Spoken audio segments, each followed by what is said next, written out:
हम प्रतिक्रिया ले रहे थे। यशपाल जी मेरे साथ जुड़े हुए, दोनों मेहमान जुड़े हैं। सुनील सराफ जी, साफ तौर पर कहना है कि यदि माफिया नहीं संभले तो जमीन में गाड़ दूंगा। पहली बात तो बहुत ठीक है, एक मुख्यमंत्री की भाषा ये नहीं होनी चाहिए, जमीन में गाड़ दूंगा भाषा नहीं होनी चाहिए। फिर भी यदि माफियाओं के खिलाफ इनके ये तेवर है, बड़े स्वागत योग्य है। पर मैं ये कहता हूं मनोज जी, किसी भाषण से अब जनता का पेट भर चुका है। सिर्फ भाषण देने से कुछ नहीं होगा। आप पिछले 15 साल से मुख्यमंत्री रहे हैं। अगर इस प्रदेश में माफिया आया है तो पिछले 2 साल में 15 महीने में नहीं आ गया है। अगर माफिया के बड़ी बड़ी बिल्डिंगें बन गई हैं जिन्हें आप तोड़वा रहे हैं तो वो ये 15 महीने में नहीं बन गई हैं। ये 15 साल आपके द्वारा पैदा किए हुए ही माफिया है, वो आपके द्वारा ही है। आप क्या बात करते हैं, भाषण दे रहे हैं। आपने कुछ महीने पहले कहा था कि भ्रष्ट अधिकारी के सूचना देने वाले को इनाम दिया जाएगा और उसका नाम गुप्त रखा जाएगा।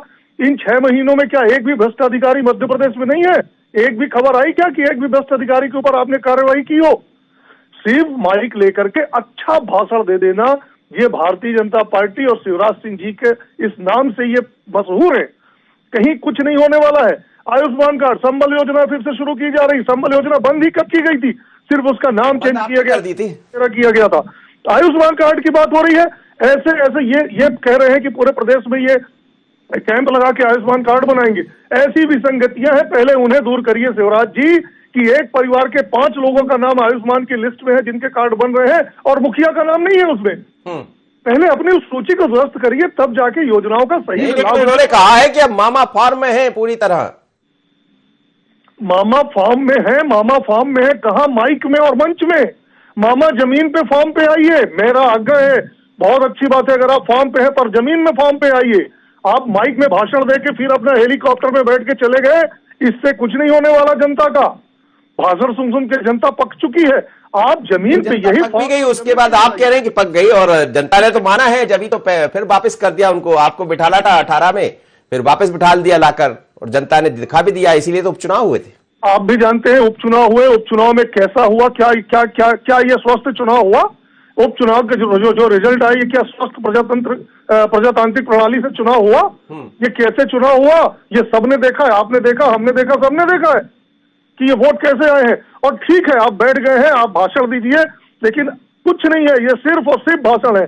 पटवारी ये कह रहे हैं ना, पटवारी 2 दिन हल्के पे रहेगा। आपने, मैं दावे के साथ कह रहा हूं कि ये पटवारियों को अगर कंट्रोल कर ले तो प्रदेश सुधर जाएगा। चलिए समझते हैं हम।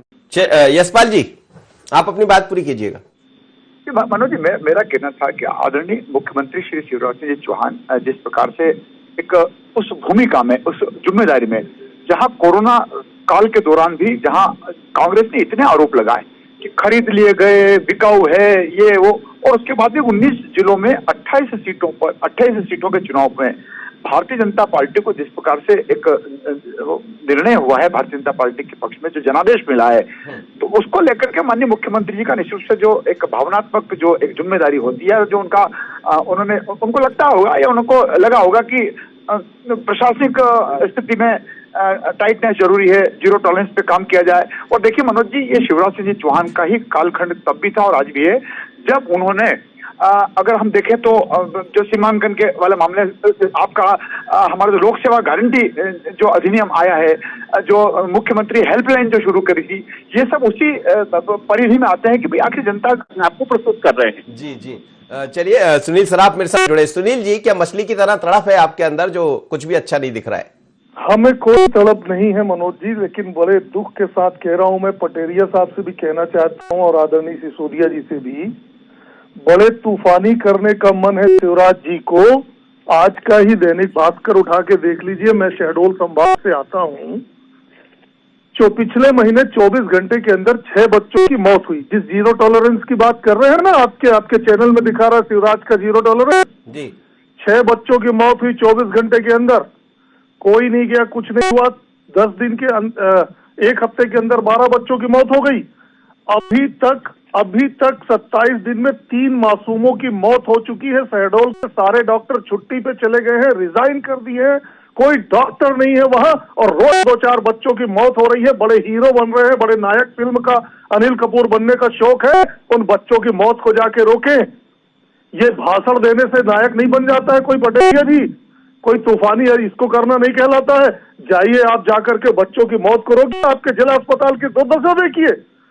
आप बात कर रहे हैं कि अब बेटियों की पूजा में सरकारी कार्यक्रम शुरू होंगे। निश्चित रूप से बेटी पूज्य है, हमारे धर्म में, हमारे संस्कार में है, लेकिन आप बहन बेटियों के ऊपर अपराध का ग्राफ आपके प्रदेश में किस कदर बढ़ा है, आप आंकड़े उठा के देख लीजिए।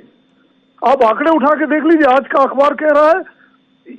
पटेरिया जी एक जो बयान उन्होंने दिया उस पर बात कर रहे थे, वो कोई बीजेपी की तरफ से बात नहीं कर रहे हैं सुनील। मैं आपको बता दूं, उनका साफ तौर पर कहना है कि जिस तरह से वो एक नई भूमिका में नजर आ रहा है, इसका मतलब ये है कि वो समझ रहे हैं कि पहले उनको सहज और सरल समझ लिया गया था, तो उनका एक मैसेज है।